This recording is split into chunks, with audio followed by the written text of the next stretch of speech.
સામાજિક કાર્યકર્તાની રજૂઆતને પગલે ગારિયાધાર મહુવા બસ મુદ્દે તંત્ર પર કડક કાર્યવાહી, ડિવિઝનલ કંટ્રોલનો આદેશ, બસ હવે મહુવા સુધી લંબાઈ.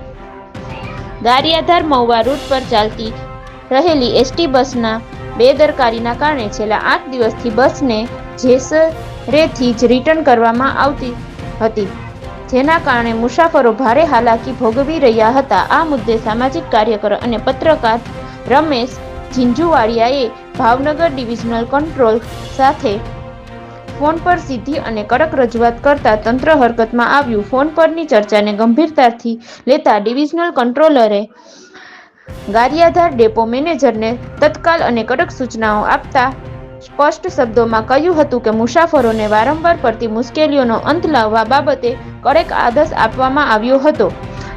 આદેશ બાદ ગારિયાધાર ડેપોએ તરત જ પગલાં ભરતા જેસરેથી રિટર્ન થતી 12:45ની ગારિયાધાર મહુવા બસને આજથી મહુવા સુધી નિયમિત લંબાવી દેવામાં આવી છે. સાથે જ સેવા સતત અને વ્યવસ્થિત રીતે ચાલુ રહે તે માટે તંત્ર પર કડક દેખરેખ રાખવાની સ્પષ્ટ સૂચના પણ આપવામાં આવી હતી. રિપોર્ટર હારૂનભાઈ તાતણીયા.